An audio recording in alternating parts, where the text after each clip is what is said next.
Bon, vous en avez marre des affaires de discrimination raciale en Mauritanie? Bah, moi aussi. Moi aussi, j'aimerais tellement pouvoir parler de mon pays autrement. J'aurais moins de problèmes avec le gouvernement et Facebook, j'aurais plus d'abonnés et plus de vues, plus d'argent. Mais c'est pas l'histoire que j'ai et je l'accepte. Jambo la famille, j'espère que vous allez bien. Je m'appelle Tanoulele et je donne mon avis sur l'actualité même si personne ne me l'a demandé. Les affaires de discrimination à l'enseignement, au concours, au travail et le lot quotidien des Noirs de Mauritanie. En espace de quelques mois, il y a eu 3 affaires. Une jeune fille a vu sa bourse octroyée à une autre personne alors qu'elle avait une très bonne moyenne. Puis il y a eu l'affaire de la neurochirurgienne, la doctoresse Aminata Boubacar Diop.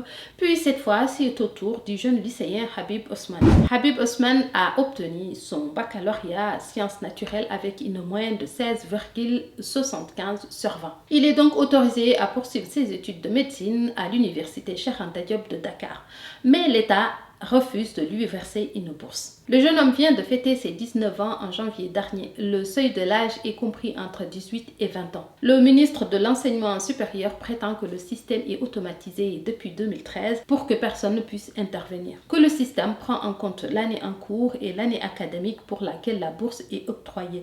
Donc il n'y a pas d'injustice. Mais les avocats du jeune lycéen déclarent que les dires du ministre ne sont pas conformes à la loi. Parce que c'est le système électronique de 2017 qui a donné un résultat en faveur de leurs clients, mais que c'est une intervention humaine qui a modifié l'orientation. En gros, ils dénoncent des arguments contradictoires et mensongers des autorités mauritaniennes. Comme en témoigne le fait que le ministre a violé et s'est abstenu d'exécuter l'ordonnance référée numéro 6122 émise par la Chambre administrative de la Cour suprême, suspendant l'exécution du procès-verbal de la commission des bourses invoquée par le ministre. Selon les avocats, même si le jeune homme avait 2 années supplémentaires, il répondrait aux critères d'entrée en faculté de médecine. La préinscription du jeune homme a été acceptée sur la plateforme électronique de l'université et ce jour-là, il avait 18 ans et à la rentrée, il en avait 19, donc il remplit les conditions. Donc si le jeune homme ne reçoit pas de bourse, c'est juste une manière ou d'une autre de le discriminer. Ce qu'il faut savoir, c'est qu'en Mauritanie, ils ont mis en place un système pour permettre qu'aux Arabes et quelques enfants de Noirs privilégiés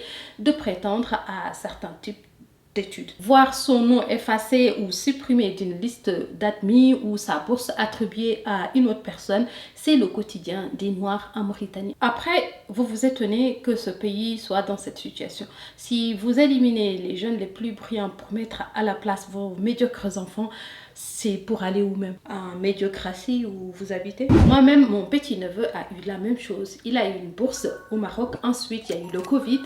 Le Maroc a fermé ses frontières. Quand ça a repris, on lui a dit d'aller voir ailleurs. Et il avait 16 ou 17 de moyenne aussi. Finalement, ce sont ses parents qui payent ses études. C'est la chose la plus commune en Mauritanie. Mais j'ai des questions à mes compatriotes qui bénéficient de ces privilèges. Cela fait quoi de voir que le système de notre pays attache les autres communautés au piquet et vous permet d'avoir des avantages que vous ne méritez pas? Votre diplôme, votre bourse, votre place, votre carrière, et parce qu'on a arraché ça à quelqu'un d'autre. Vous prenez en toute connaissance de cause la vie de quelqu'un d'autre. Mais ça le mignon.